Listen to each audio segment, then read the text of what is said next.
Woods gets all fired up, fucking all juiced up.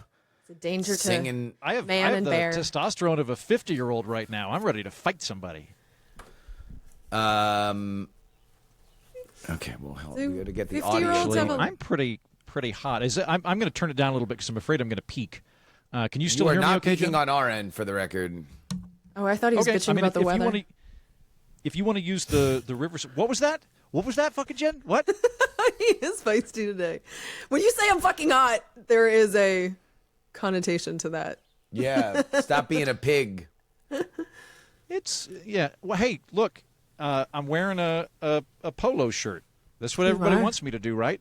Yeah. Okay, so we're meeting in the middle. What are you? What you have this adversarial relationship with? Like there's like a straw man army of critics between you and your wardrobe. Like you're constantly like yelling about like they don't want me to wear suits in July. Like why are they oppressing me? Nobody gives a shit. Yeah, fair enough. Wait, so can I tell you? Yes. Today is going much better than yesterday, though. As you know, I am driving across the country on my way to Washington, D.C., where I will be doing one solid month of full-time prep work for our live show. That's explicitly while I'm out there for We're Not Wrong. And I'm currently in Wayne National Forest, Ohio. I got here last night about 7 o'clock, right before sunset. Fun fact, Ford Explorers have a code on the door, so that if you accidentally lock your keys and cell phone in the vehicle, you can unlock it with that code. Do you know what my code is? 1111. I also don't know my code. Gotcha. And so was locked out of my car for about 4 hours last night. It was not super fun. Did a lot of walking.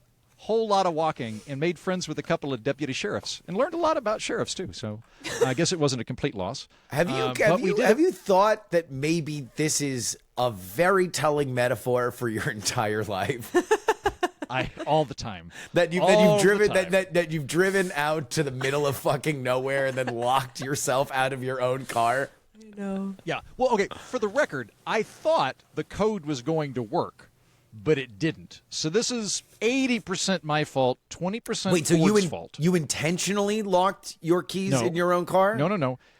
I felt hubristic about leaving my car temporarily with the keys in it, knowing that even if I stupidly locked the car, that I could just get back in using the code. Yeah. I didn't think. I got to say. Okay, so it wasn't intentional. I literally just. Yes. I got out of the car to piss. The door shut behind me, and I went, "Uh-oh." Whatever. When I jiggled the handle, but no, I didn't lock myself out of some weird MacGyver test to see if I could walk 4 miles to get a sheriff. That was not part of the plan. Ever think you knew the code? Yeah, I did when I said it 2 years ago. Okay. And it might well be written down in my house along with my spare automotive key, which perhaps I should keep in my camper. We have an update, by the way. I don't want to check it because we have everything set up here right now, but one ticket remains for our live show. One thin ticket remains, and I suspect that we will probably sell it quickly because we are now no longer going to be counter-programmed by Donald Trump. What? Yeah. Did he pull out? Is he coming on our show? He's coming on our show? I mean, he didn't out of Stormy Daniels, we know that, but did he? Oh, jeez. Ooh. I'll tell you what. She got real detailed. You want to know what? I swear, the fourth time I hear this sordid story, it's going to be just as salacious as the previous 3 times that I've heard this story. But no, he is now speaking on Saturday at the Libertarian Party convention. Oh. And when I wanna RFK Jr. is speaking on Friday at the Libertarian convention, apparently seeking the nomination. What? Yeah. Wow. Wait, okay. That's a bit late to be seeking the Libertarian Party nomination. That said, though, that does indicate that the LP is, in fact, taking major candidates in their ability to speak at the LP. So this does indicate that this is at least a universally applicable rule. Or it's a gigantic shit show. Yeah. One of the two. Considering this is all happening within a month of the convention. And Maybe that- it's a Or it could be gigantic a- shit. a RFK quantum doesn't state where agree both with- are true. RFK doesn't agree with libertarians on pretty much everything. He does agree on their ballot access. That I think is their one. He is a huge 100% proponent of their ballot access. Yeah.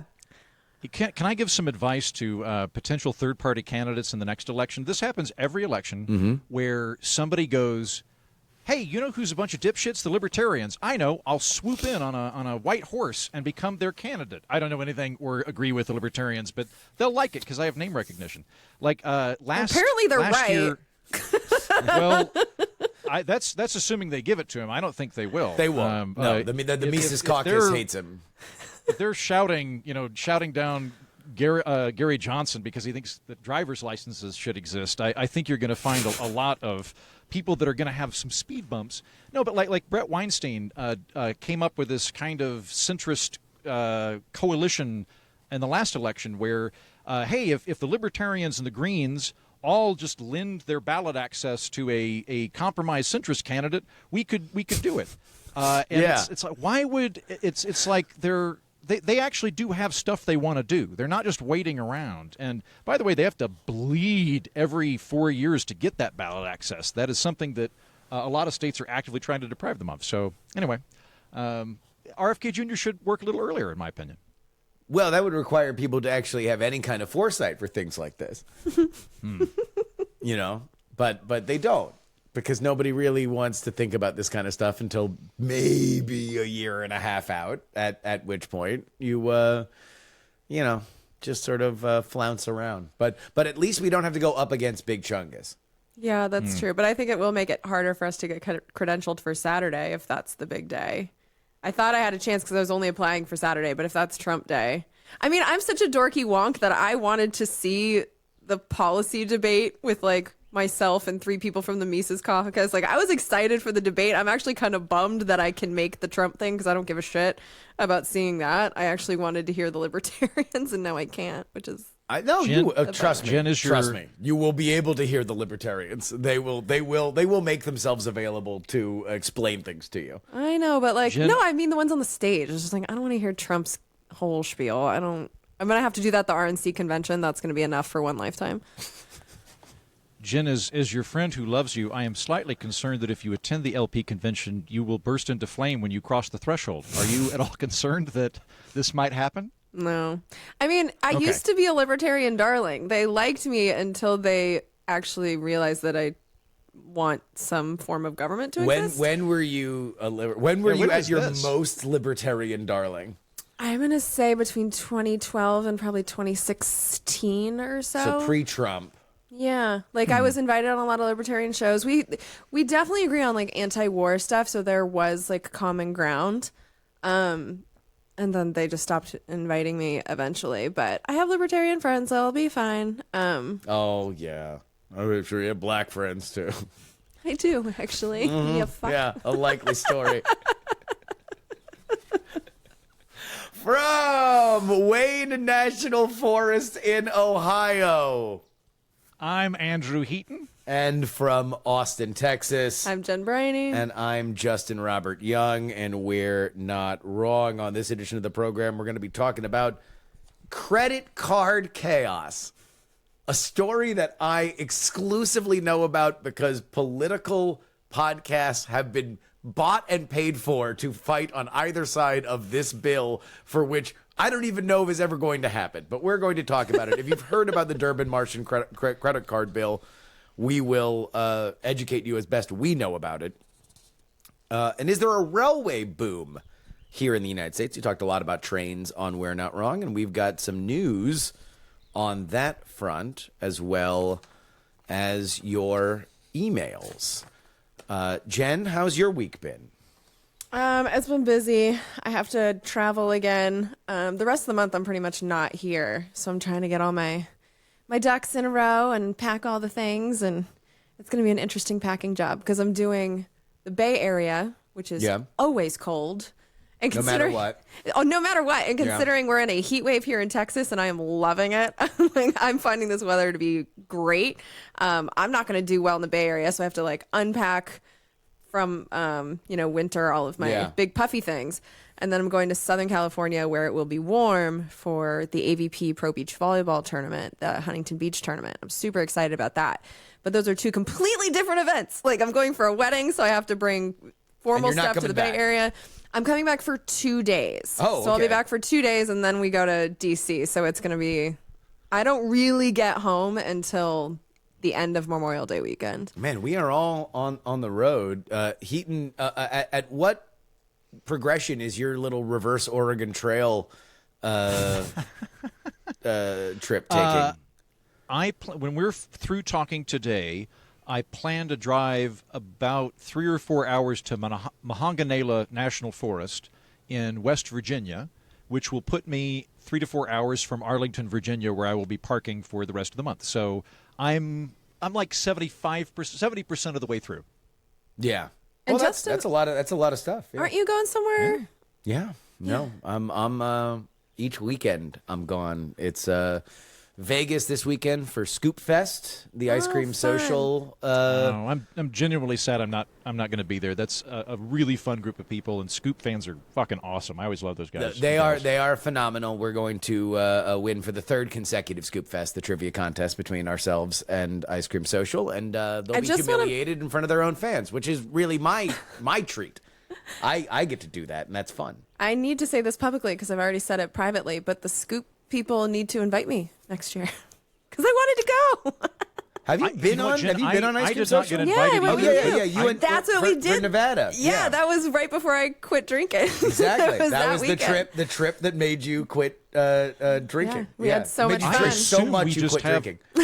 I assume we just have implicit invitations. I didn't get invited either, but I assume if I showed up that they would allow me in and pretend that they issued an invitation. Yeah, they actually they went away from having it be a like a podcasting festival. The first couple of times that they did it, it was just wall-to-wall podcast, and I think they realized no, you'd rather actually see your favorite podcast people doing things other than the podcast. And so there's like talent shows and it's really, really fun. And then the big crowning moment is a big trivia contest that is headlined not annual because they don't do it every year, but by Ice Cream Social and Great Night, for which we have won every single time. Oh, how fun. Yeah. So if I start driving west this afternoon, You could. I could get to Vegas. You could be in All right, Vegas. I'll think about it. I'll think about it. Mm-hmm. And both Brian and I have hotel rooms, so you could... I'm towing my own hotel room, my friend. Oh, I forgot. Yeah, yeah. You're essentially a gentrified hobo. Yes, that is a very good way. I have a family crest, but it's a guy with a 5 o'clock shadow and a stick and bindle. Gentrified hobo would be a great title for a memoir. You're just drawing like X's and squares and triangles on the front of a Starbucks. That's your gentrified hobo lifestyle. Let's talk about credit cards. If you've listened to political media over the last 6 months, you may have heard your favorite host talking either for or against a bill that could either greatly reduce everything you purchase or make your credit data less safe and ruin your rewards.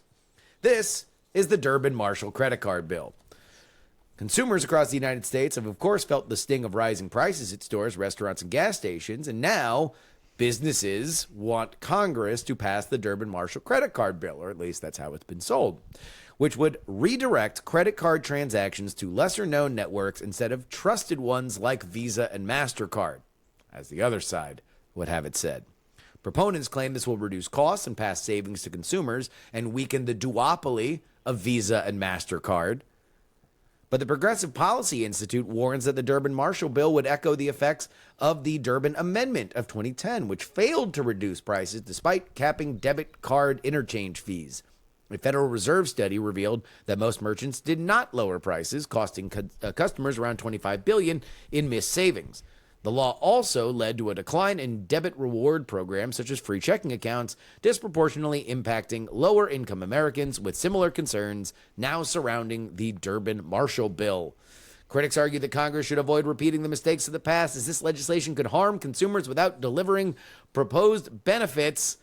So, Jen Briney, number one, why are we talking about the Durbin Marshall credit card bill? And are we for or against it as it is currently written? So we're talking about it because you picked the topic and Andrew wanted to know about it. Andrew has been agitating for us to talk about the Durbin Marshall credit card bill for months. And we are just at a slow enough news cycle where there are two stories that I desperately want to avoid. And I'm reaching down into the old cockpit and I'm just pulling out anything. It's like Heaton wanted to talk about the Durbin Marshall credit card bill. Here we go. A block, baby. Yeah. To be fair, Heaton is not alone in this. I've gotten a lot of messages. All of them have annoyed me, asking me, like, what's in this bill? It's one page. Fucking look it up yourself. It's not that hard to read. So I did read it. It took me all of 15 minutes, like not even. And it's just to be clear from the very beginning of this bill has been introduced. It's been introduced over the years. If a bill is in the introduced stage, that means it hasn't moved at all. And there's thousands of bills that get to this stage that just die in every Congress. And so the reason that I think people are freaking out about this bill is because it is being branded as something that would kill credit card rewards programs. That's the context in people reaching out to me. That's what people are afraid of. And they're thinking that I'm going to be freaking out about it because as a digital nomad, I do rely on credit card points to like help me live in hotels when I'm not living here in Austin. So let me put it out here just to start. I'm not freaking out about this shit at all. There's two sides of it. So basically what the bill does is it would give businesses the option to pick a payment network that is not Visa or MasterCard. Because right now, if you're a business and you decide to take one of those networks, they can say like, yeah, we will work with your business, but you have to use our payment network. And that way they can set the fees at whatever amount they want. Yeah. So this would just give these businesses the option to choose another network. The idea would be to introduce competition. Doesn't necessarily mean that it will, but they would get the option. That's all that it does. It's not that big of a deal. Now, the people that want this are, you listen to Durbin and the people that are in favor, they'll be like, this is for the small businesses. Just the little guys. We're just here for the little guys. But then you look at the lobbying reports and the ones that want this are Amazon, Walmart, Target, all Home Depot. the airlines, like very small businesses. So they're lobbying hard for this, have been for a long time. And they're saying that, inflation is so high, this will lower inflation. Bullshit. There is not a single thing in this bill that requires that the savings be passed on to consumers. We already reduced inflation. There was a whole act about it. Yep, they solved inflation. So the idea that this is going to lower the prices, no, it's going to lower the fees that these businesses are paying to Visa and MasterCard. Now, there is instances, because, I'm thinking of there are real small businesses that have to deal with these fees. But right now, the way that they get around that is they just charge you an extra $1 or $2 when you buy your sandwich if you want to pay with credit card. Otherwise, you can pay with cash or debit and you get out of it. So I don't really... And usually it's under a certain amount. Like that's usually how small merchants handle it. If it's under $5 or $10 where it doesn't kind of come out in the wash in your profit margin, then there's like a credit card fee on top of it because then the fee is almost more than what they would be making on the stick of gum. That you are buying. Although some of that is serious because we pay a lot more with credit card these days than we did before. That was a steadily increasing trend, and it got even bigger during the pandemic when spending cash was like an act of getting the world sick of furthering the pandemic. Well, I'm glad you bring that up because one of the reasons, the main reason that I spend money exclusively on credit cards is because we get rewards. Points? Yep, we get points, and like those can be really lucrative. And so that is the fear tactic that's being spread by Visa and MasterCard, that if you do this, that they'll get rid of rewards. Now, it's true that the Durbin Amendment, one of the casualties of that is that rewards pretty much went away for debit cards. But what people are failing to realize is that debit cards and credit cards are fundamentally different products. When you're taking out a credit card, you are basically going in debt to the banks, and they make the vast majority of their money through interest when you don't pay off your credit card in full every single month. So these companies are still incentivized. So I'll just use my own example. I've had a credit card, just some basic ass thing that I got from Wells Fargo when I was like 17. I would still be using that if I wasn't getting better points from the Chase Sapphire Reserve or the Hyatt credit card that I have. I think I have like 4 that I rotate based on the rewards that I get. If they were to just get rid of rewards because of this, credit card bill, I would just use one credit card. I'd have no incentive to open the other ones. So rewards are how they differentiate one from the other, with the goal of getting people to use that credit card, hopefully not pay it off in full. And that's where they get the real percentages. I mean, these fees that they get on these networks are between 1% and 3% max. But for interest, that can be 25, 30, 35% interest. That's where the real money is. And that doesn't go away by anything that this bill does. And I also want to make it crystal clear that rewards are not even mentioned in the bill. That is it's a boogeyman. And there's also proof in real life, because the European Union enacted similar regulations to this, basically saying like you can't, if your Visa or MasterCard, require that your network be the only one used. When they did that in Europe, rewards didn't go away.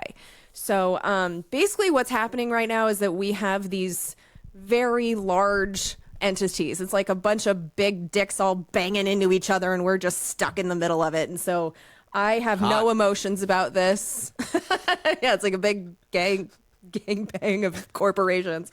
I have no emotions about this. I wouldn't worry about it, and stop emailing me about it. So thank you for giving me this opportunity to talk about it, so I can just be like, listen to that. Heaton, what do you think? I 60 to 70% agree with Jen.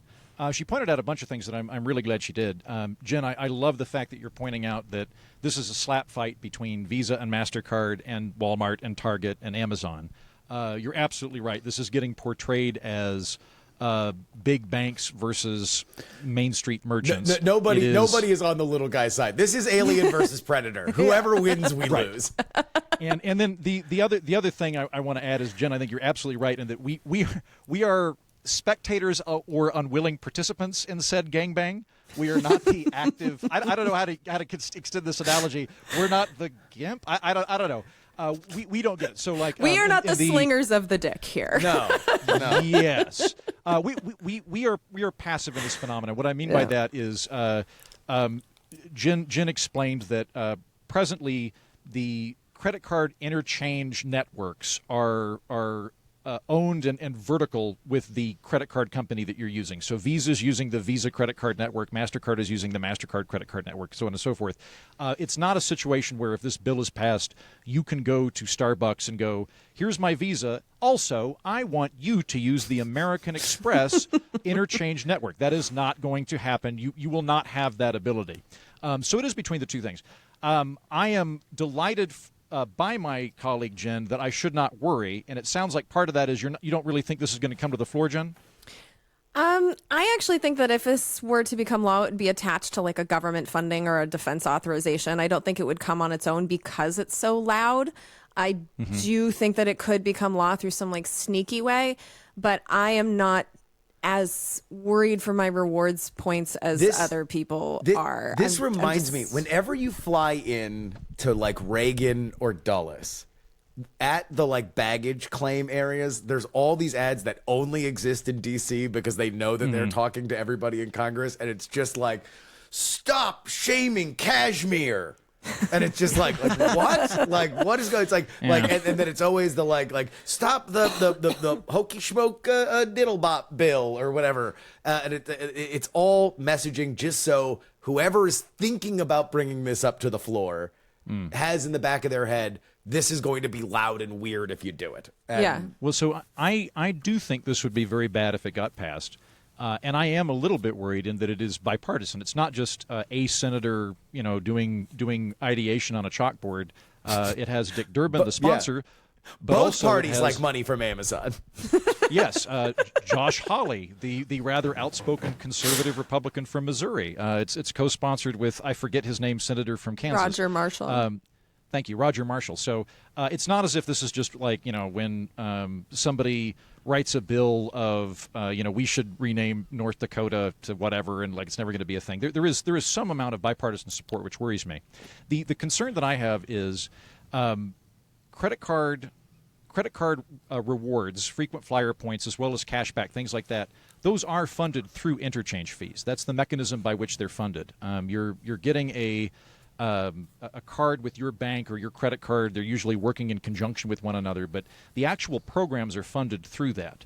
And so if this works, the goal for Dick Durbin is to sort of mandate intercharge competition so that Visa can no longer say, if you want to use our card, you have to use our interchange network. And by doing so, by the way it's worded, and Jen, please correct me if I've got any of this wrong, the two largest market shares within the credit card interchange industry are required to have two other networks that people have the option to use that are unaffiliated with them. So it'll end up being three, probably American Express and MasterCard, but also it's the retailers that are going to have a lot of thought in that. So if Durbin's right and this works and they drive down the interchange fees, then they are going to defund the frequent flyer points. I'm intrigued by the European Union example because what I thought of was the United Kingdom and Australia, which have done similar things, and their reward programs have basically disappeared. What happened with them was they introduced comparable interchange fees and strictures, strictures fees, all that. Their rewards reduced, and they started charging annual fees for the cards. So I think that is something that is very likely to happen. Scenario 2 is nothing happens. In scenario 2, it turns out that the credit card interchange fee service is actually fairly competitive. There's not a lot of fat there, and nothing or alternately, merchants don't really know how to select between them, or because Visa would be able to dictate who the other services are, they would pick something comparable to them in price. That seems reasonably likely that just nothing really happens. Scenario 3, which is the worst scenario in my mind, is we do get boot kicked in terms of frequent flyer points and rewards, and simultaneously Amazon, Target, Walmart, Best Buy just pocket the difference. They don't lower the prices, they just keep the money, which is basically what happened last time Dick Durbin fucked around with this in 2010. Dick Durbin introduced the Durbin Amendment, and we no longer have free checking. Free checking was significantly reduced. The amount of people that have bank accounts was reduced. And meanwhile, retailers didn't lower their prices. They just pocketed the difference. So that, to me, is the worst scenario, is this ends up just being a transfer of wealth from the credit card companies to the retailers. And in this process, consumers like you and me just don't have credit card points anymore. So I don't really buy that this will be the end of credit card points, also because, yes, you're right that those fees do fund the rewards programs, but there's no cap on the fees. So the Durbin Amendment from 2010, that was a cap on the fees. It limited the amount of money they could bring in. But even if there is competition in this, I mean, we're still talking about a handful of companies that will do this. They can just easily collude and keep the current prices of the fees are between 1% and 3%. It's just different people pulling the fees from you. And again, like I said, these credit cards still want to differentiate each other from each other because they want us to go into debt to them. And so we need to be incentivized to pick these credit cards. So without a cap on the fees, I still don't think that's going to be a problem. But the point, if I could respond to that real quick, Justin, sure. Sorry. Yeah. I think you're right on that. And I'm glad you point out there's no cap on the fees. That was the primary thing that the Dodd Amendment did back in 2010 was a cap. We're not talking about a cap now, as far as I know. We're talking about mandating these interchange networks, right? Well, it mandates the option, and I think that's important too. It's not mandating that there be more than one. It's saying these retailers would have the ability to choose a different one. That is different than saying that there would have to be a change. It actually doesn't mandate any change whatsoever. Right. And so this is where I'm coming back to my options here. So you're right. There aren't caps on the fees. Rather, they have the option to seek other interchange networks that could be potentially cheaper. Those interchange fees are what pay for frequent flyer points and rewards programs. So if Durbin's plan works and it drastically lowers the price of these fees, then it defunds the frequent flyer points.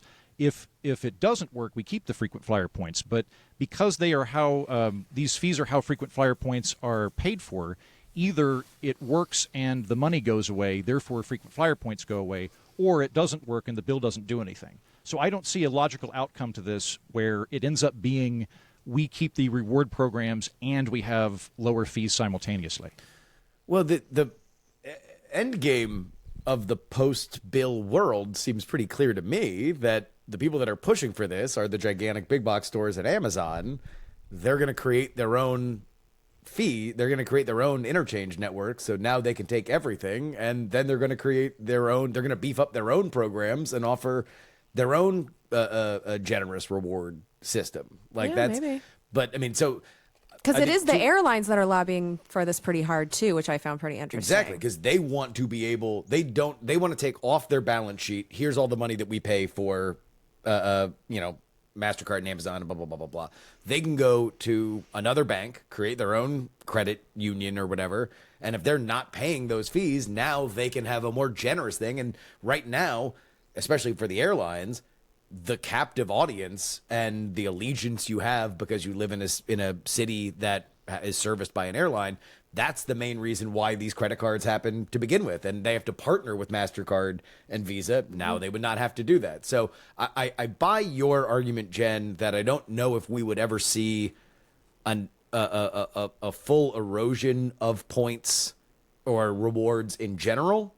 But I do think that if the pool is now wider, everything will get a little less generous, but more things will be slightly maybe more generous than they are now. Like airline points might be more. You might get more kickback from Amazon, but it won't be the same situation that we have now. Yeah, like we don't know what the changes would be, and I think that's a really good point, Justin, because if Southwest, for instance, like I have a Southwest credit card, but that Southwest credit card is managed by Chase and it's the payment processing network is Visa.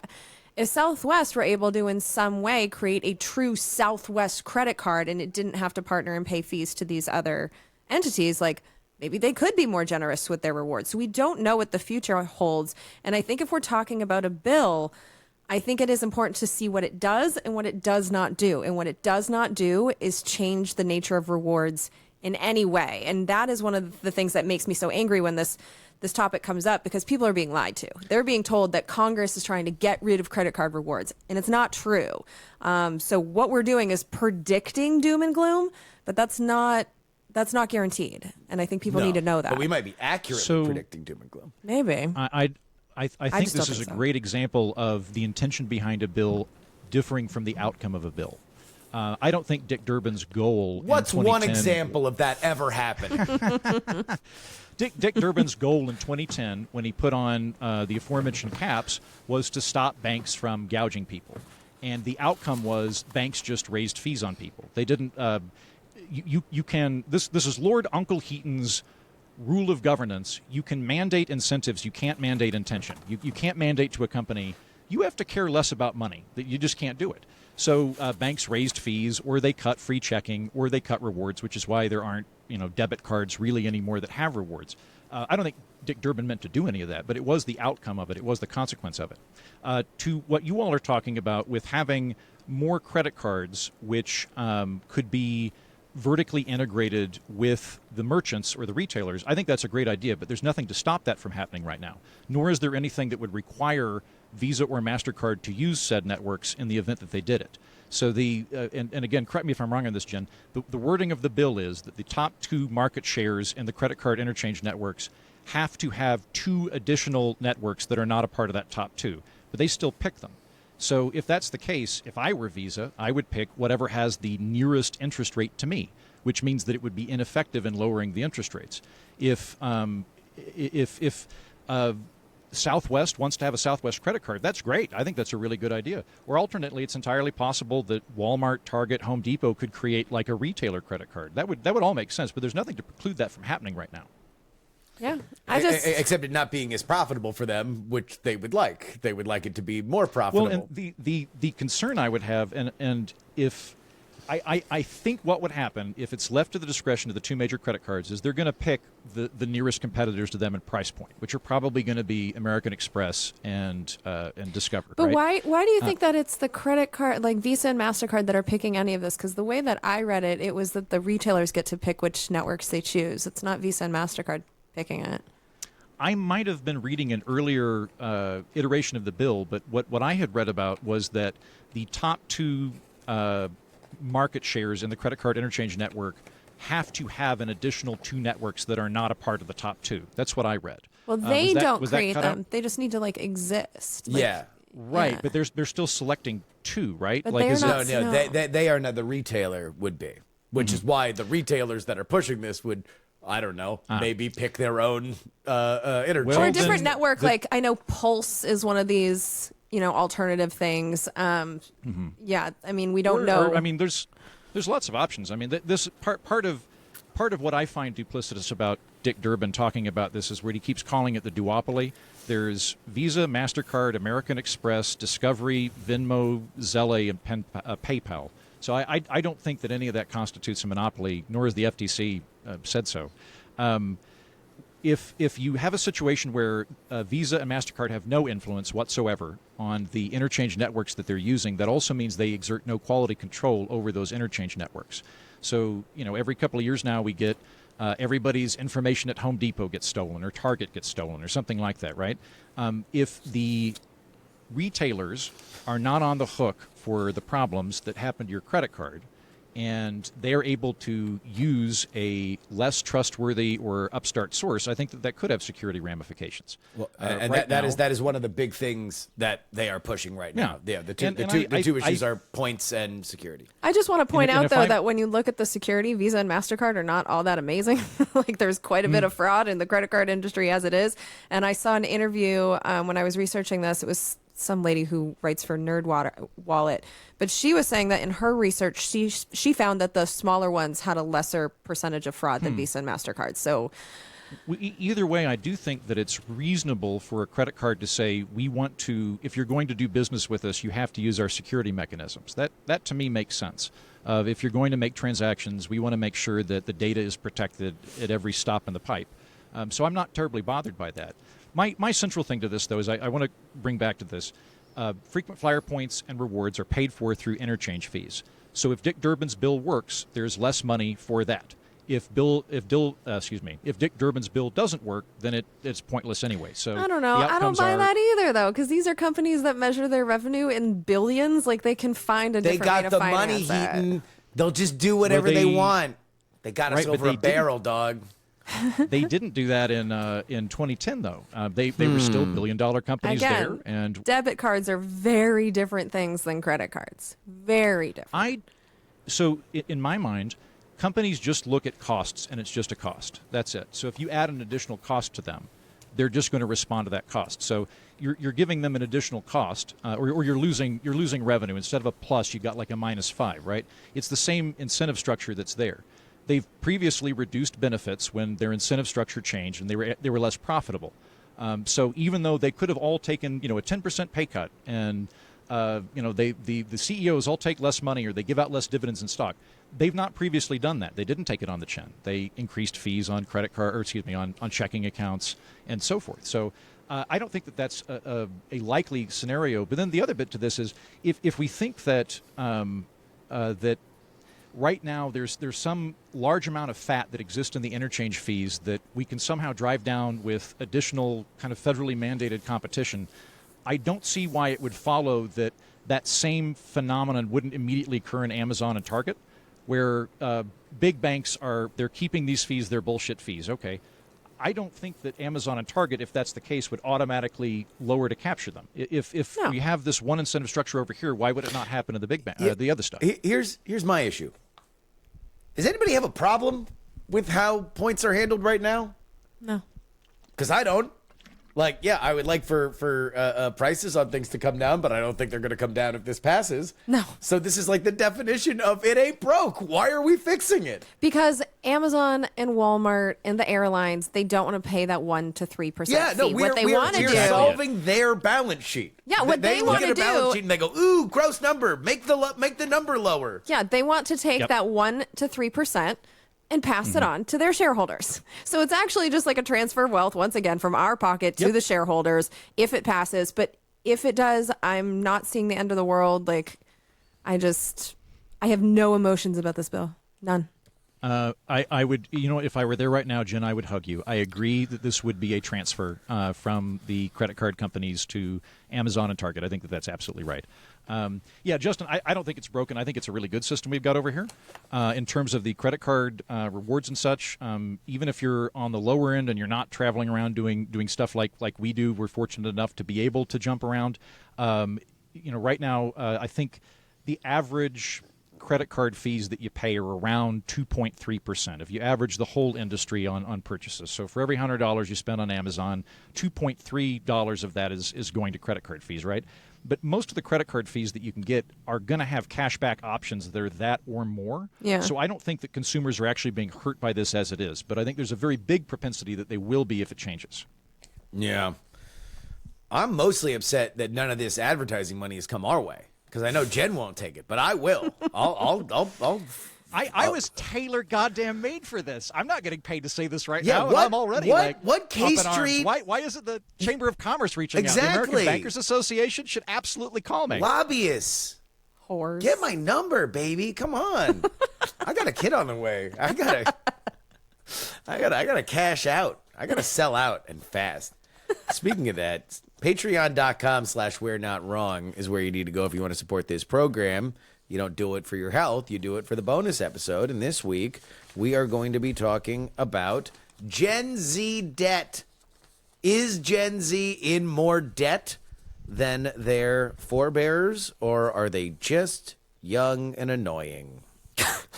We will talk about that. Patreon.com/we're not wrong. Thank you to everybody who has supported us. And again, I think here, you want to know what? We'll take a look here, and I'll just shout it out at some point during the second segment. But if you head on over to Eventbrite, you will find out whether or not we still have one ticket left. Yeah, we do.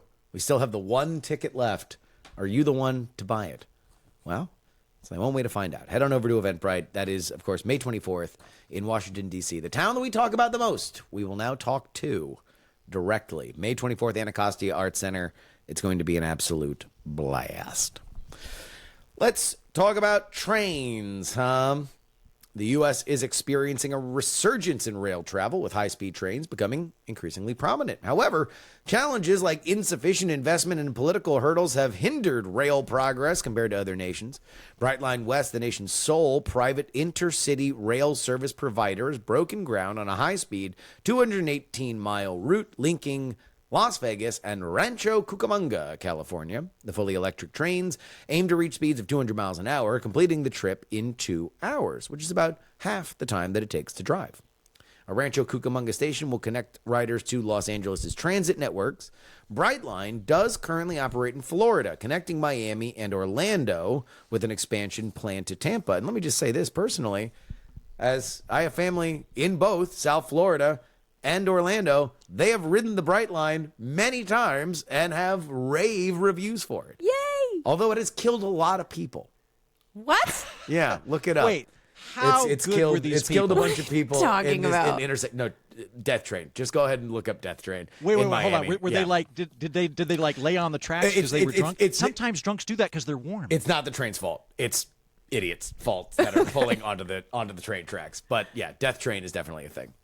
But my family has loved it. It's been great. My uncle doesn't like driving. He is scared to death of flying. So he gets his civil society beers, a bunch of great IPAs, takes it up to my little brother in Orlando. Hey, I drank 4 of these IPAs. They're great. Have the other 4.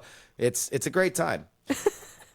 Meanwhile, Amtrak aims to double its ridership by 2040 through fleet upgrades and infrastructure projects. The new Borealis service will connect Chicago to the Twin Cities, while the Aereo trains will enhance comfort and speed in the Northeast Corridor. Amtrak is also spearheading a high-speed project between Dallas and Houston, aiming to modernize its entire fleet by the next decade. Despite obstacles like community buy-in and funding, rail travel could become a viable alternative for Americans seeking speed, reliability, and comfort, and bring Jen to a true utopia. So, Heaton, let me ask this. Make a bet now. How much will passenger train ridership grow in the next 10 years? My hope is different than my prediction. My hope is that it increases a lot. I love trains. They're my favorite form of transport. I suspect I would like blimps more if that option were available to me, but I've never been on a blimp. Yeah. So thus far, my very favorite form of transportation is trains. I really like trains, right? Set a Patreon goal to get you a dirigible. You know what? I will do. You know what? There's you can ride a blimp in like Lake Constance, Germany, out near München. You can. There's a company that does it. Maybe that should be the next fundraiser. You can ride on a blimp. 10 minutes from my dad's house in Southern California. You can ride the Goodyear. I'm not going to Southern California. Wait, can you ride the Goodyear? Yes. Really? I thought it was just for football games. No, there's like a little. You can rent it. Yeah. Yeah, there's a little ball sack okay. on the bottom of it, and that's where you put the people. Nice. Great. So I would love it if trains became more common. The two things that I would hesitate, or I'm going to suggest caution on everybody popping the champagne corks are, one, it's really, really difficult to get land through eminent domain for a train all the way there.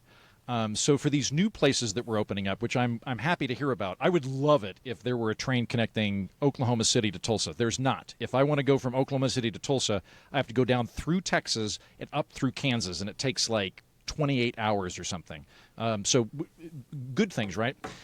It's difficult to do that depending on the state. And then the other bit that I'd add is we do have a very different physical makeup compared to Europe, where I think most people are familiar with trains if they've ridden a lot of trains. Europe has dense, tightly compacted populations that are short stops between them, more like our East Coast, like the Northeast Corridor. But when you get into the middle of the country where people live in suburbs, trains are a lot less useful to people that live in the suburbs. I would still like to do it. You could have a park and ride, but there's going to be a level of friction there that we don't encounter in Europe in terms of the consumer side of it. All that being said, though, I think transportation is a really, really good example of unintended consequences now and then in American history, where the reason primarily that we don't have a really good train network is because we have a really good highway network. Eisenhower in the 50s did the highway interchange, and that changed all the landscape of America. If you like suburbs, thank Eisenhower. If you don't like suburbs, that's Eisenhower's fault. It allowed people to have these individual cars that would expand out or would expand the zone of living and working out really dramatically, and it created that low-density environment that we now have. We keep putting the money into it. Now, I am usually the free market guy. I'm shilling for free for Visa and MasterCard on today's episode, and I'm not even getting money on it. Whore. But I want to draw other people that are free market like me to the following observation. Roads are not free market. Roads are not the private sector. Roads are made by the public sector 99% of the time. So this is not a debate. If we're talking about trains, this isn't a debate between spending more money on public transportation versus free enterprise, because the roads aren't being built by Ford. They're not being built by Tesla. They're being built by public taxpayers. So I would be perfectly fine shifting some of the resources in existing transportation budgets. I don't think I'd expand them, but I would shift them. What I would start out with is this. Most of the roads that are built in cities are, I think, like a quarter of the roads actually built by the city. 75% of it comes from grants from the Federal Department of Transportation and the State Department of Transportation, but they don't maintain upkeep. And that's part of the reason we keep having all this suburban sprawl in the United States, because cities don't pay the cost of building the roads, but they do pay the cost of maintenance. And so they have to constantly keep building new strip malls and keep building new suburban areas in order to pay for the previous stuff. And there's a decent chance that's all going to collapse at some point because the cities won't be able to afford it. I would be happy to take some of that grant money that currently exists between the Department of Transportation at the federal and state level and put that towards trains. And have cities more effectively manage the roads that they are maintaining and building rather than just sprawling them out. Jen, your thoughts, and before you give them, let me also point out that while the Bright Lines ridership is very popular in the young family, it is unfortunately not as popular as they expected.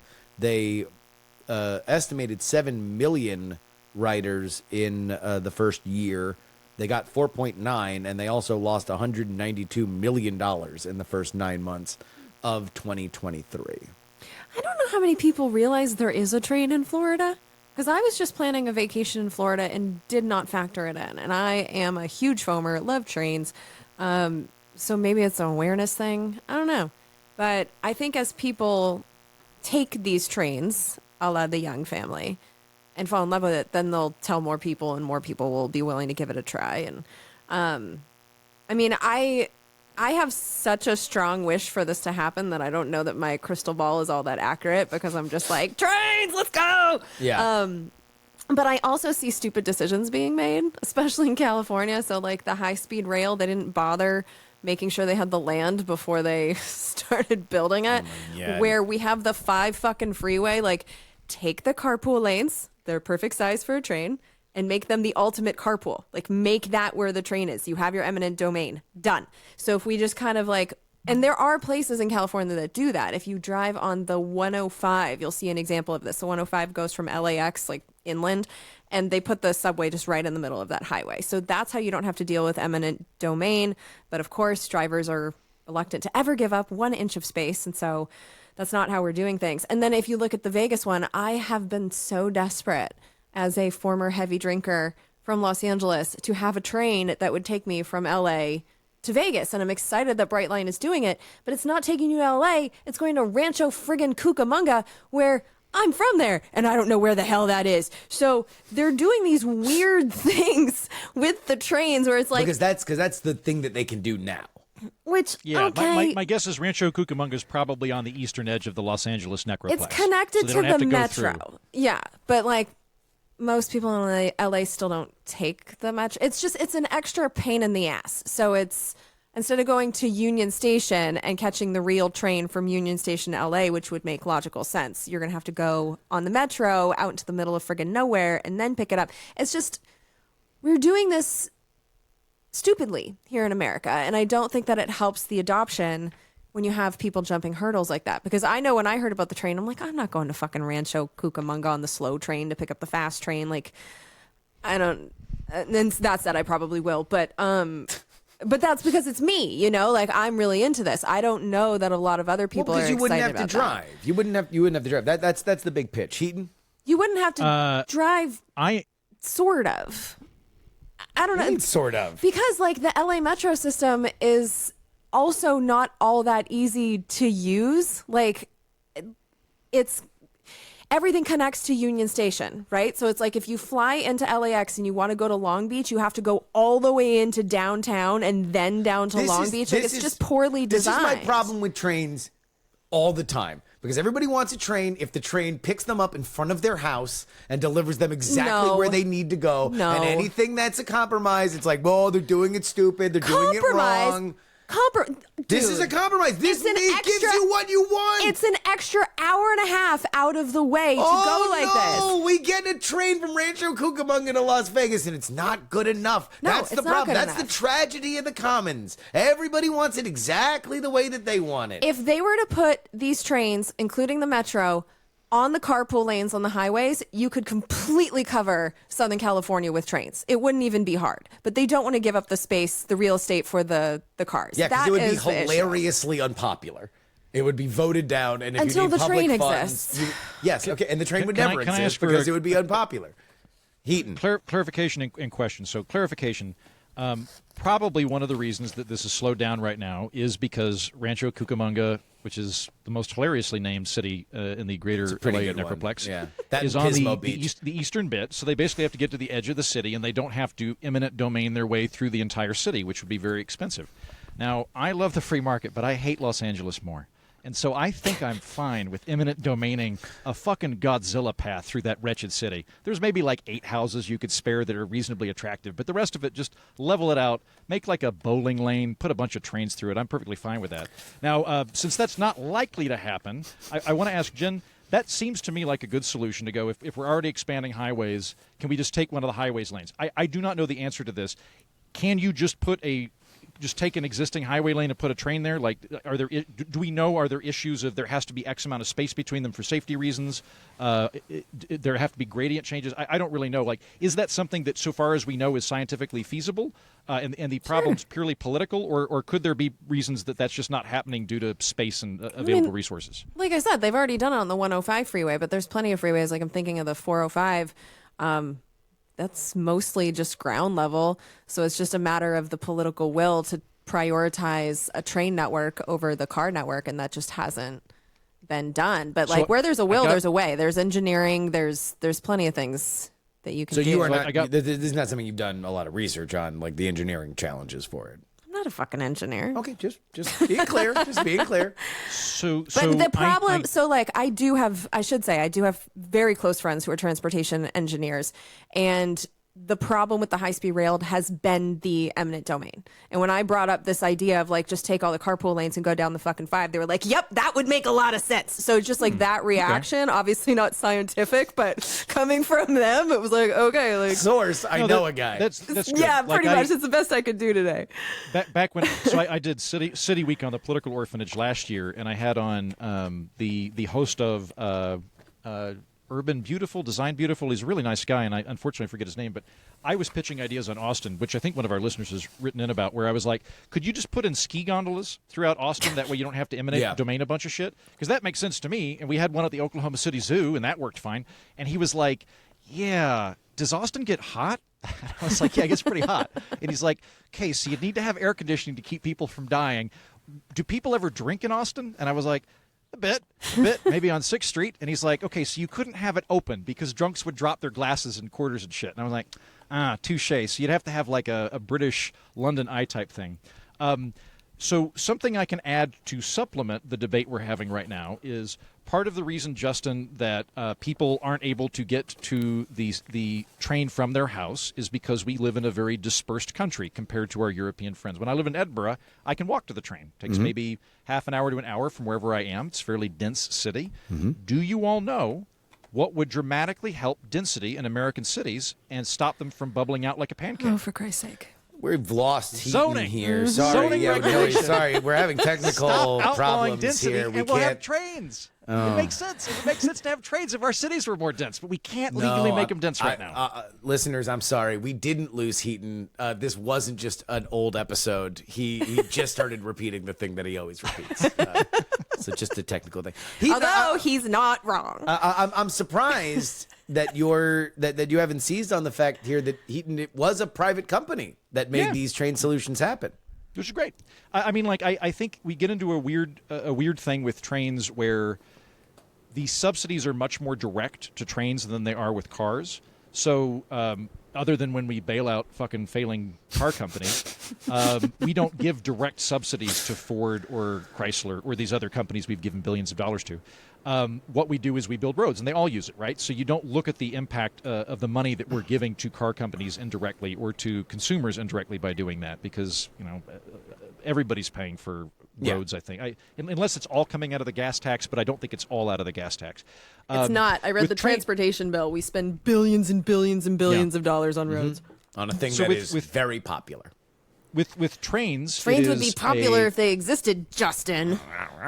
Unless it's not to my house. If I have to walk 5 minutes, then I'm never using the train again. I hate the train. I do. I'm one of the weirdos that uses the train. Not in Rancho Cucamonga, you're not. I just said I'm gonna end up using it, but this is what people are complaining about. Of course they are. Not near Union Station. This is the problem with collective transportation. Everybody wants their own little thing. So to finish my thought here, Justin.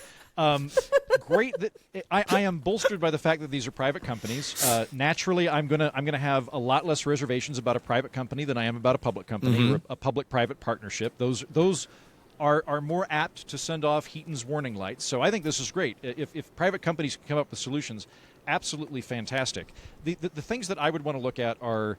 Are the subsidies egregious compared to the sorts of subsidies that we give private transportation in the form of buses and cars through road maintenance? The other thing that would be the real wet blanket thing here would be to look at the the actual efficacy of trains versus other forms of transportation we could do with the existing structure. So I've not done a deep dive on this, but I've read stuff about how most of the time in the United States it makes more sense to double down on buses than it does trains in terms of both cost and just efficiency of moving people.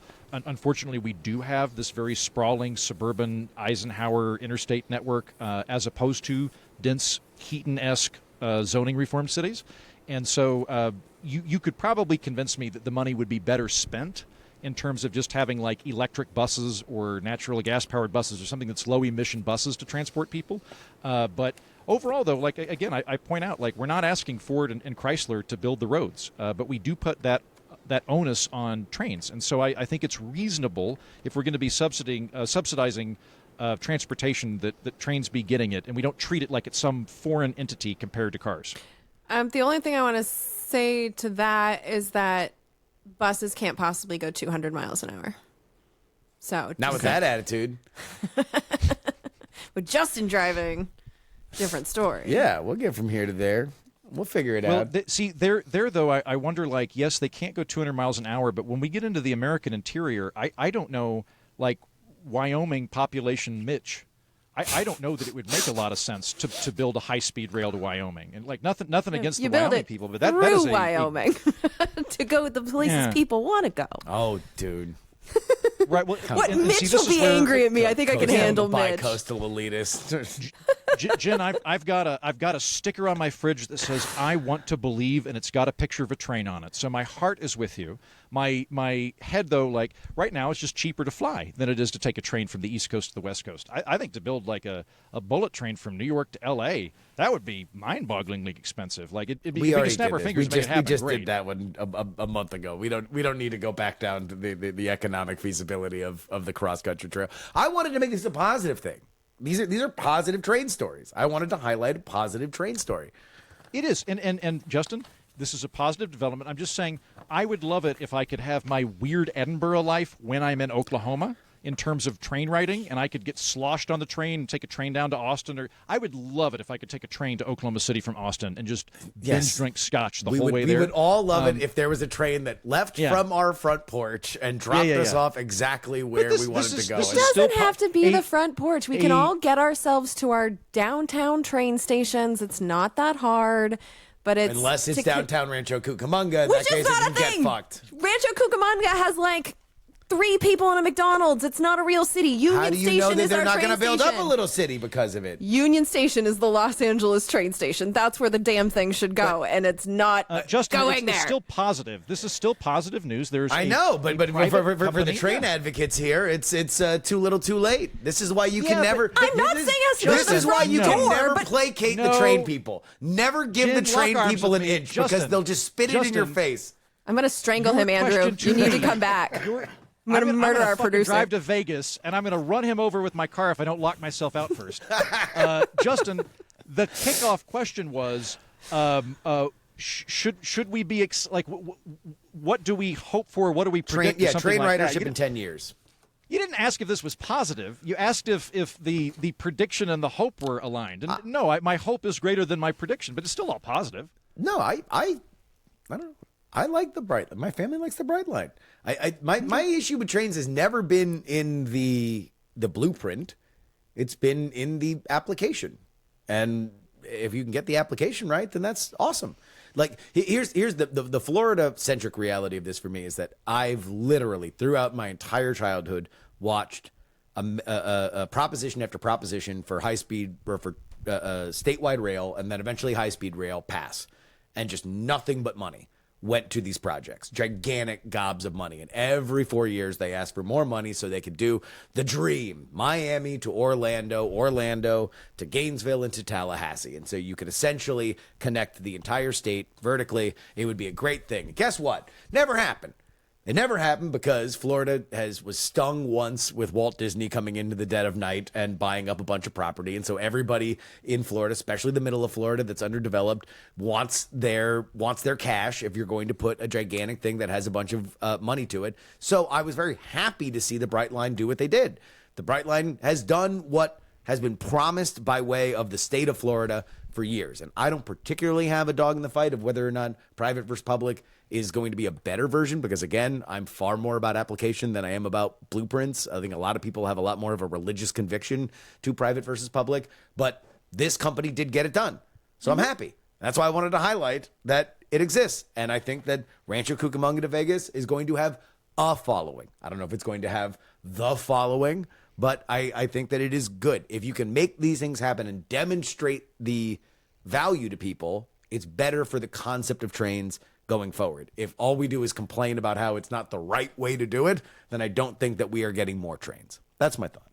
I mean, I'm with you on everything you said, but I do think we have to point out that by not prioritizing it, we are not creating an infrastructure that everybody wants to use. It's a problem. This is why I can't be your campaign manager, because I can't stop good. you I'm from not saying running. I can't stop you from saying dumb things that go against you actually getting what you want. If train people attack cars and attack highways, you won't get trains, because people are going to make it an either or. If you create a stop building highways, build me a train right now, the answer is no. If you say, hey, wouldn't you like to go from Austin to Dallas in an hour? People will say yes. Yeah. Let's figure that out. And that would make sense. But if you make it oppositional to a thing that is wildly popular and the economy runs on, then it's never going to happen. But if you say that you're going to have a train that goes from Dallas to Houston and instead it goes from Fort Worth to Galveston, that's not the thing that you're promising. You have to make sure that the thing that you're saying exists. This is why you can't just never make the train people happy, because they're never going to be happy. They're never I'm gonna be happy in Europe. Listeners, they're never. Jeez. Just eating cheese. Zoning reform.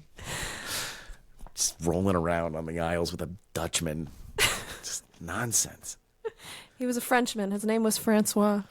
He did not wear pants. We're not wrongpod at gmail.com. All aboard! We're not wrongpod at gmail.com is where you need to send us an email, including the Andrew Heaton Sports Question of the Week. Heaton, Cousins never saw Penix coming, huh? No. Cousins got caught with his pants down on Penix.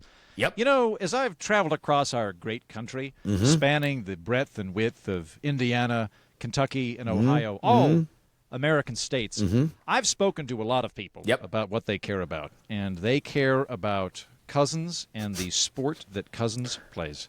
And let me tell you, they have strong opinions, and I agree with those opinions, Justin. I'm not afraid to say it. I agree with what people think about Cousins. So you think the people in Atlanta are Cousins fuckers?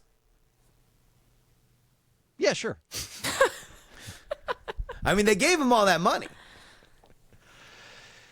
Yeah, that's one of the problems I've always had. And then all of a sudden, unexpectedly, Penix shows up. You know, they just pull I out think Penix. A true athlete is a combination of, there's some self-interest there, but also the love of the game. The love of the game, Justin. That's why you get into it, That's what people in Middle America, that's why they play football and other relevant sports, for the love of the game and the sportsmanship. So to have Cousins just be bought off by Atlanta, I think really speaks poorly of the sportsmanship of this person and or persons. You want to take a guess? What sport? I think football. Okay, good, right. good. Yeah. You want to take a guess on what position he plays in football? Windback. Is that a Close, that a thing? close. Did I get it? No, quarterback. Quarterback. Okay, quarterback. He's All the right. quarterback. And Penix, did Penix is that a guy? Yes. He knocked him over? Metaphorically, Cousins was signed to a very big contract as a free agent, and then in the first round of the draft, the Atlanta Falcons drafted another quarterback, a young quarterback coming right out of college named Michael Penix. With a great name, and the typos have already begun. Oh, geez, typos. Nice. I not usually a pun guy, but have at it, gang. Have at it.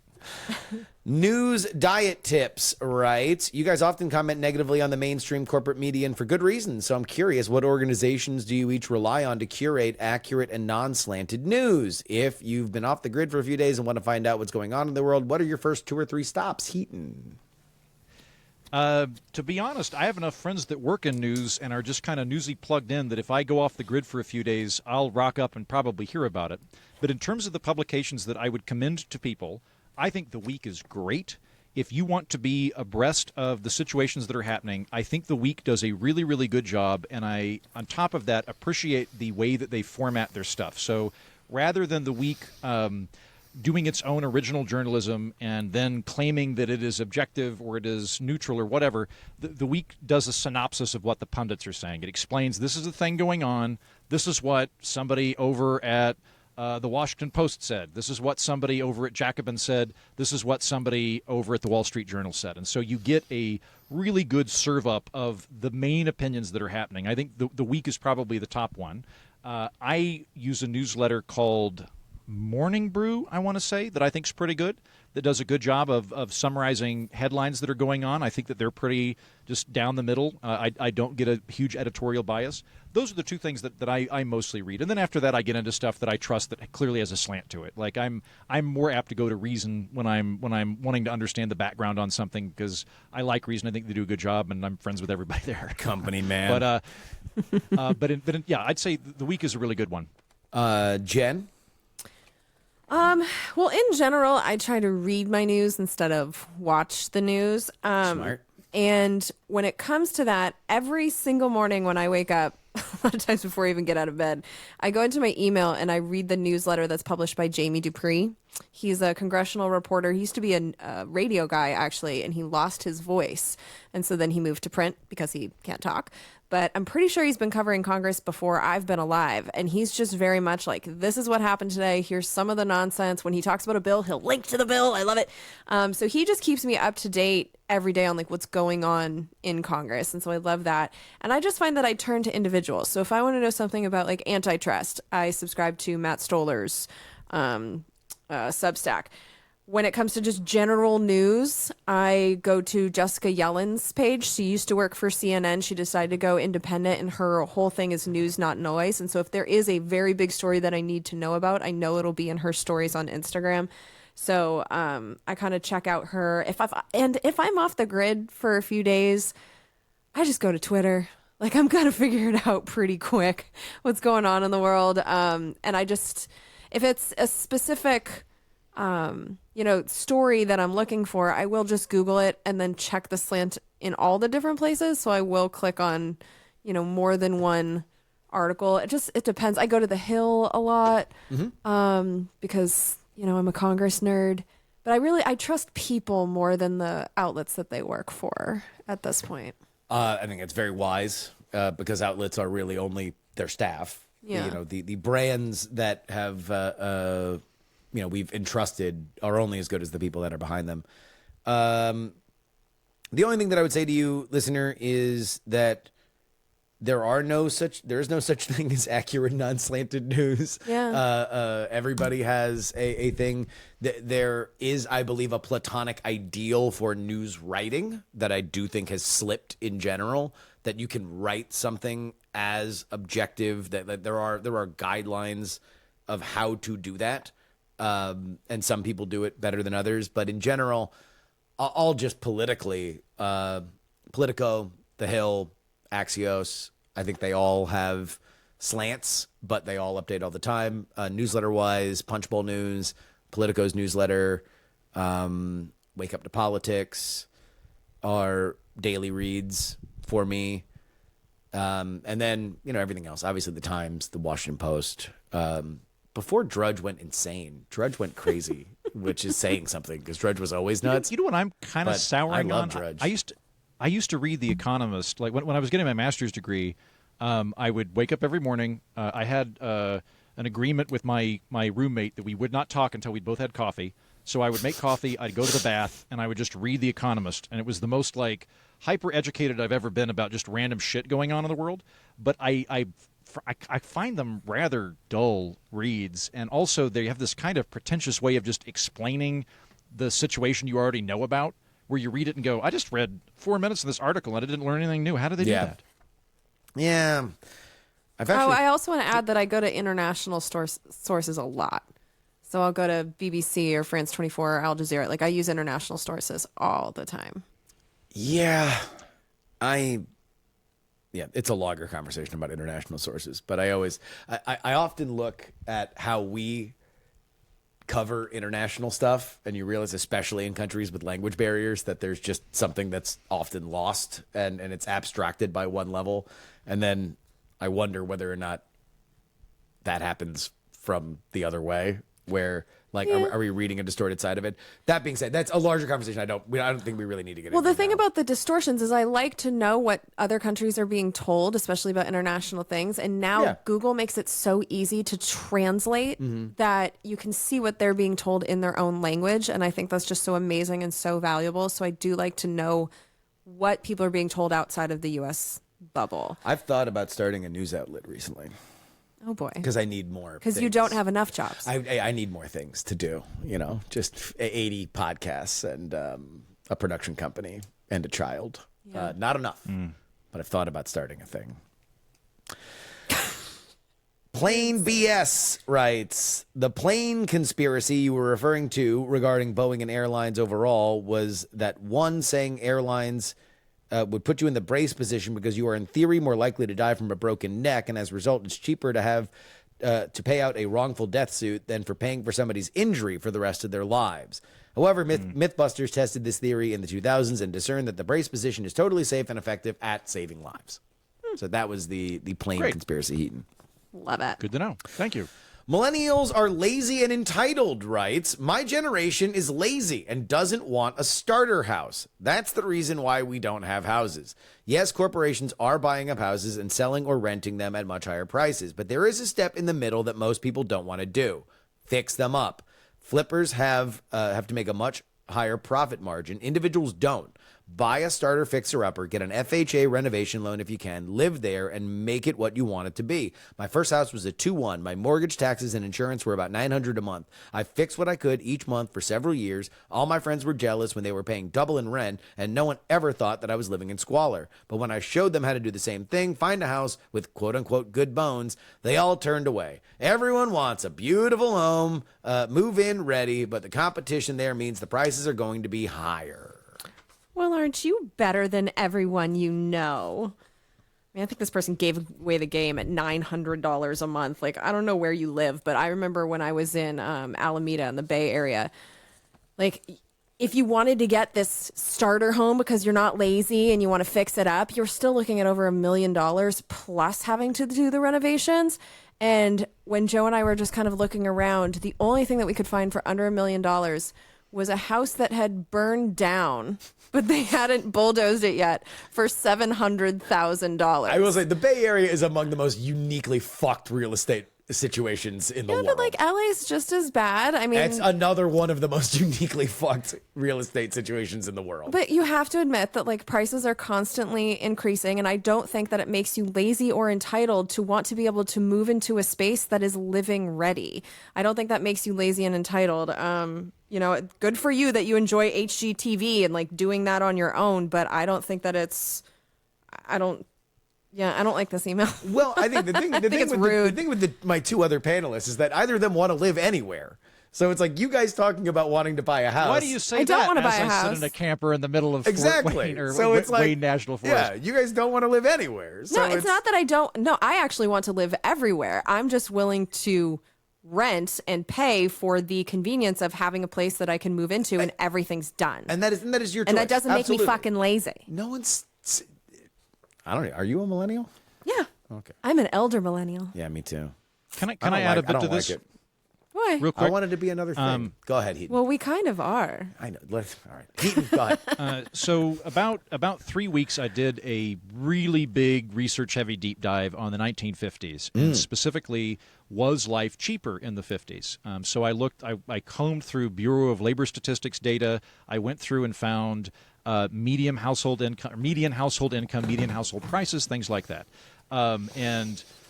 It gets complex, but suffice to say that houses were cheaper in the 50s, but they were also half as big as they are now. So you're comparing apples to oranges. And one of the things that I didn't get into in there, or I'll back up. Weirdly, homeownership rates are higher right now, than they were in the 1950s. As weird as that seems, because everybody thinks of like June Cleaver and Andy Griffith and whatnot, we have a higher home ownership rate now than in the 50s when everything was allegedly cheaper. Part of why I think we don't register that as a people, and by the way, that's every age cohort, because I also thought, well, maybe that's just because we have old people now and they didn't have as many old people in the 50s. Nope, turns out young people have a higher home ownership rate than in the 50s as well. I think part of the reason that there is this relentless sense that all housing is expensive everywhere compared to all previous times is in part because most of the people that are writing these articles are concentrated in a handful of cities that have very choice real estate, an increasing population, and not an increasing supply. So if you're living in Manhattan, very good chance that a lot of the articles you read about how difficult housing is are produced in Manhattan or Brooklyn. The amount of housing that's available there has not kept pace with the amount of people that are moving there. But I don't think that that is probably equally distributed across the entire country. My guess is that the person who wrote in probably lives in a less expensive city, and that they're able to go kind of to the edge of it and still get cheaper prices. But it is a complex myriad situation. And so when we talk about housing prices, it's not just like one housing price across the country. And I think part of it is the fact that a lot of journalists are concentrated in the most expensive cities in America. I also think that people need to be aware that there's a cost in your life to fixing up a house. It's not easy to do. It takes your weekends. There's costs to that. So you can have your basic mortgage, insurance, all that is one cost, but then there's literal money that goes into fixing stuff up. And just priorities wise, some people don't want to spend their free time doing that. And I don't think that's something they should be judged for. I also think that I put this email in the wrong place because I think we talked about that in the Patreon episode. So go back and listen to our Patreon episode, because I realized, wait a minute, didn't we have more things about real estate? We do. And it's going to be in the Patreon episode. So There we go. Here are emails about Trump at the Libertarian Party's National Convention. We could be heroes, writes. You guys had the press passes in hand when Jen said, 17? That's fine. Fuck the law. Matt Gaetz did nothing wrong. But you were set to be heroes at the convention. Jen was actually the odds-on favorite to be Libertarian VP pick for a few minutes in the betting markets, until you started talking about having to go see a doctor or attend a safety meeting to get weed. I regret to inform you that now you must take drastic measures to ensure you don't get booed at the Libertarian convention. Jen, your response? I'm getting booed. I've already accepted it. It's fine. Bring it on, me sis.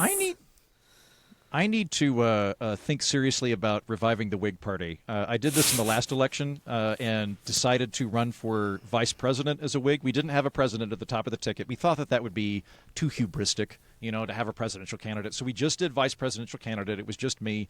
We're getting to that season. I need to start thinking about what the Whig platform will be and start making buttons and shit. I don't think you're going to do it, because the last time you did it, it was brought on by psychosis that was driven by the lockdowns that left you a shambling mess of psychosis. There is a heralded tradition of comedians running for president going back to Bob Hope. True. Dave Barry does it every few years. Now, the difference was I was actually going to try to get on the ballot in Louisiana because Louisiana is the easiest state to get on the ballot. But I think COVID was still in full force, and I would have to drive down there, and it was like, I think I had to get like X amount in every single parish in Louisiana. Yeah. And I was just like, I don't think as one guy I can effectively do this, but maybe I'll just do the jokey side of it. LP Moderate writes, your extremist example, abolish the Department of Education, was the declaration from former Libertarian presidential candidate Jo Jorgensen. She's been driven from her place within the party by the Mises post-takeover for being too centrist and too milquetoast in her messaging. Oh, boy. Yeah, there you go. Cricket was a false flag, writes, hear me out. Kirsty Noem knowingly putting all the nonsense about killing puppies, lying about meeting Kim Jong-un, and other weird BS was actually in order to totally avoid being Trump's VP.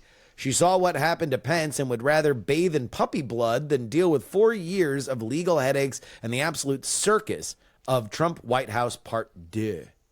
Y'all know that you can just say no, right? Like, it's not like if Trump decided to make her his VP that they'd come to her house and fucking drag her across the lawn, and she's like, no, I don't want to do it. And they're like, no, God damn it, you're going to be the Veep. She can just say no. This 5D chess here is interesting, but I don't think passes the sniff test. Yeah, the idea that these people have this like master plan and that's why they do crazy things. Like, no, some of these people are just straight crazy. The idea that Kristi Noem, who apparently tried to write in a book 10 years ago this story about shooting a dog, and her staff was like, absolutely not, don't do it. Talked her out of it. 10 years later, she's like, finally, I get to write about shooting my dog. She doesn't just mention it once, by the way. This is on Face the Nation on Sunday.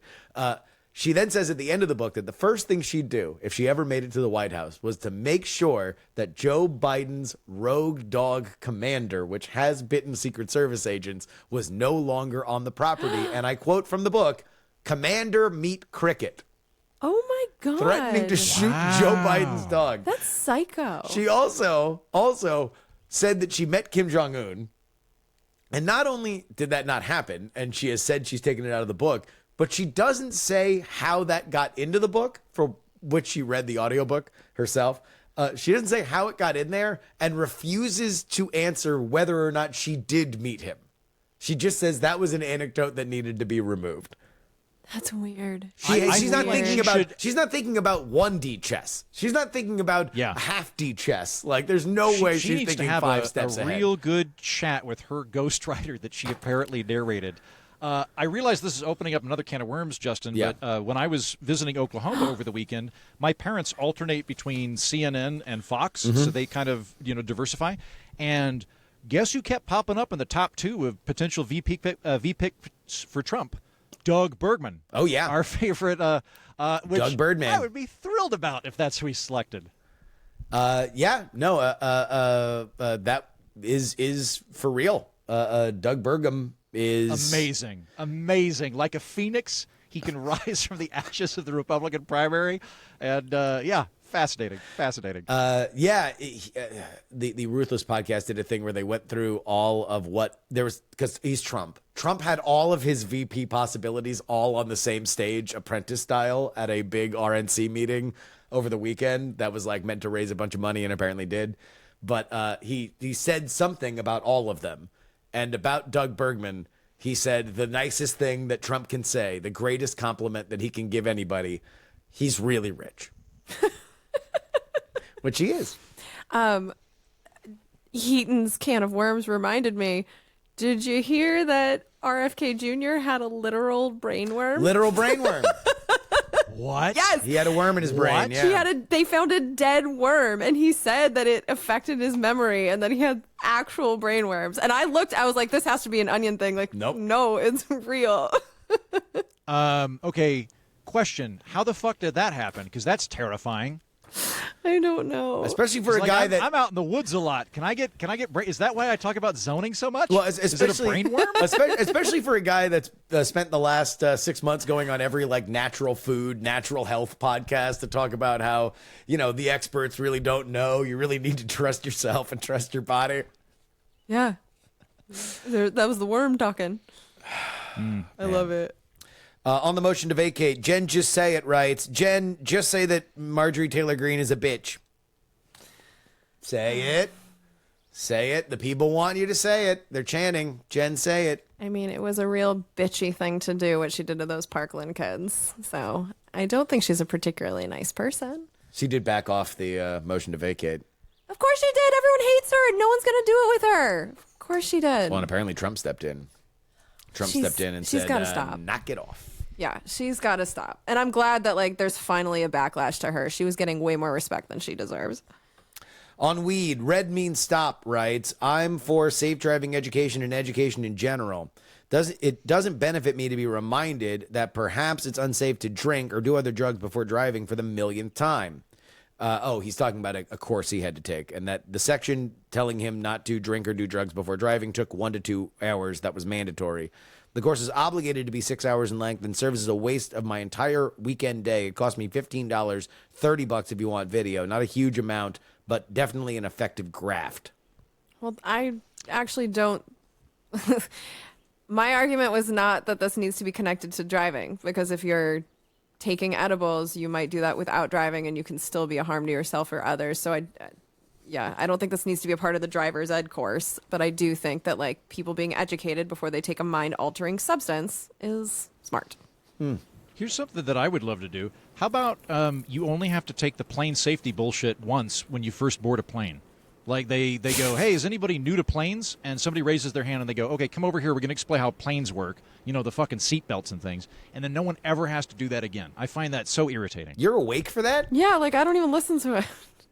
How does that bother you? It's so difficult for me to like. I'm trying to read, and they're like fucking United has bought Gershwin. Thanks, United, for ruining Gershwin, you pieces of shit. Jeez. That's it. Wow. Rhapsody Blue's gone forever. Who's this upset about the safety? Yeah, I think that's pleasing. Because now Rhapsody Blue is what I associate with being stuck on an on a plane while it's in that interminable position on the tarmac. That's not what I want to associate. I used to associate it with A Critic, which was a great cartoon. Now I associate it with United. So you just want different safety programming. No, he just wants safety program to be explained to him by John Lovitz's character, Jay Sherman, the critic. That's Fine exactly with that. What I'm saying is I don't think we have to have the 3-minute safety video every single time you fly a plane. Just do it once, and then you're done with it. Did you like it better when it was serious or after they made it silly? Serious, because then it was easier to ignore. Yeah. I do like the short and sweet of Southwest. Like, they just get in and out. This is how your seatbelt works. Put this around your neck. You're probably going to die anyway. Yeah. Let's get on with the flight. I would like it better if they read it like the Micro Machines guy, just as fast as possible. That would work. I do like that. The last time I rode Southwest, we landed and they went, welcome to Austin, get out. And I was like, God bless this woman. Like, God bless this woman. I love Southwest. And we bring it on home with the pilot who got accidentally drugged. I had rotator cuff surgery in March. My husband's been taking CBD to help him sleep for some time. Like Texas, my home state does not have legal weed, but through the same loophole, Delta 8, Delta 9 are legal. I was in pain and having problems sleeping, and I didn't like taking oxycodone. So my loving husband offered me a CBD gummy to help me sleep. I'm out of work for 4 to 6 months, so I figured the CBD gummy would be safe. And after taking one for a couple nights in a row and sleeping soundly, I looked at the container and saw it had Delta 8 in it. Since weed is illegal in our state, my husband thought that you couldn't buy anything with THC in it. He was wrong. Thankfully, since I'm out of work for some time, the small amount I ingested should be long gone before I fly again, but my fear of unknowingly taking THC has come to fruition. Well, and there are very harsh penalties for pilots. Pilots have, the pilots can't go to therapy? yeah, I don't like that one at all. That's a really bad incentive right there. That's a classic example of a what do you call it, perverse outcome or perverse incentive, where if you're a pilot that is depressed, you might lose your job if you seek a means by which to fix that or treat that, and so you just conceal the underlying problem. Not a good thing. Yeah, I agree. Although I've heard, you know what, though? I've heard marriage counseling. Marriage counseling's the loophole, or relationship counseling. Oh, Yeah. Also, maybe blimps, because I'd be fine with you being high, flying a blimp. It's a lot slower, right? Just don't fucking hit a building. That's it. yeah, but you're hanging off the bottom of it, so if they don't know how to land, You're bone, dog. Yeah, If they don't know how to land, then it'll just float around till it gently comes to a stop. That's fine. Yeah. I just get to be on the blimp longer. Yeah, just like that one in New Jersey. How'd that work out? The one time, Justin. The one time. Name one other blimp accident. Did you guys see that Afro Man, who has become a strangely political figure over the last year and a half after his house was raided, has released a parody song of his classic, his aughts classic, Because I Got High? Have you heard of this? You heard of this? You need to remake that classic? No. Well, if he wants to take it in a political lane, which he does, because Hunter got high. Oh, no. For real. That's it's available. amazing. Rush Limbaugh parody songs walked so Afro Man could run because Hunter got high. I feel like Hunter should just own it, and we would actually like his dad more. Like, if he went out there and sang it with Afro Man, I would like Hunter Biden so much more. Like, just admit it. 100% agree, Jen. I think Hunter Biden's move at this point in his life is to become ironically hip. I agree. Yeah. Truly. Like that, like if he just owned it and was like, yeah, guys, I'm a fuck up. Do you know any fuck ups in your life? I'm trying. I'm looking forward. Here's me dancing with the stars now. Would love it. He can't do it while Joe's in the White House. Sure he can. He can't do it. He did heroin while his dad's in the White House, so why can't he do this? Well, yeah, but not publicly. Although he was uploading his porn videos to Pornhub. So I guess that is publicly. Which he was publicly raw dogging prostitutes two at a time on Pornhub. Yeah. Wait, I love this How guy. did we not do the Texas outlawed Pornhub story? How did we miss that? You want to do it next week? Yeah, I don't even know what you're talking about. Maybe it's a bit late. Because I'm still going to be avoiding the same two stories that I'm avoiding currently next week. I mean, Now that I'm in another state, my porn is unaffected, so I'm less keen on it. But sure, yeah, I'm happy to talk about that. We're Not Wrong is a production of Dog and Pony Show Audio. Our editor is Will Saddleberg on PX3 this week. You can hear me compare the political lessons learned from the Kendrick Lamar and Drake beef over the weekend. We have a study in authenticity as that played out and how it plays out in political image shaping. And we use a few examples of Trump versus DeSantis, as well as a little bit of news that will be on the show on Wednesday about Trump and DeSantis reuniting. But how much? Is it of convenience? We'll find out. Kimberly Leonard to Politico on the show. Jen. So I decided to wait on the Boeing thing because that's, that can wait. And I'm going with the Palestine episode. Speaking of the subject you don't want to talk about, Justin. So yeah, that'll be out sometime next week. I've decided to go into the heart of darkness, but it's necessary. I also talked about Israel on politics on Wednesday, the Wednesday episode, but mostly because of how fucked Biden is, both ways. Yeah, just like politically. He's decided to sit in the mushy middle, in the middle of the road, and all he's doing is getting run over. No. Yeah, and Joe, I just feel I've like been there. Don't do it. Yeah. The Palestine one, there's been a lot of changes that are related to them in law, and I feel like if people are going to advocate for stuff, they need to be aware of what is and is not allowed now in law. So that's what I'm digging through 3 different laws to find everything that's related to it, and it's going to be it's not a happy episode, but it's going to be informative for sure. I learned a lot. Heaton. I have a happy episode on the political orphanage this week. Jeff Rosen, great guy. He is the head of the Constitution Center out of Philadelphia. Wrote a book recently on the Founding Fathers and virtue. I was really interested in the kind of the intellectual underpinnings that have gone from the classical period to the founding period, so like Cicero and guys like that.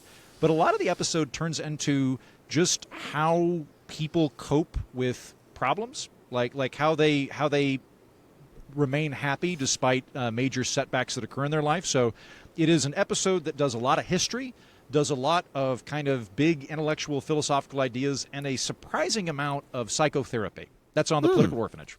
When's the last time that, or have you ever watched through the Ross Perot's specials from 1992 when he just bought a bunch of television time, prime time television time, and just talked to America for like an hour? I've only seen clips. I don't think I've ever watched the whole thing. It's a great watch. We should set up a fun time the next time that you are We'd here love to. in Austin. But he mentions, I just remember Cicero because it's in Ross Perot's accent. It's just like, well, Cicero Can I tell you said, about Cicero? Yeah, Cicero said the people should refill the coffers and blah, blah, blah, blah, blah, blah, blah. And he has a little stick and he's charts. It's amazing. Anybody who's serious about third-party stuff, and if you don't model everything you've done on Ross Perot, you're honestly wasting everybody's time because he's the only one that actually made any kind of dent in the system. That's it. Till next time. This is your old pal Justin Robert Young for Andrew Heaton and Jen Briney. We're not wrong.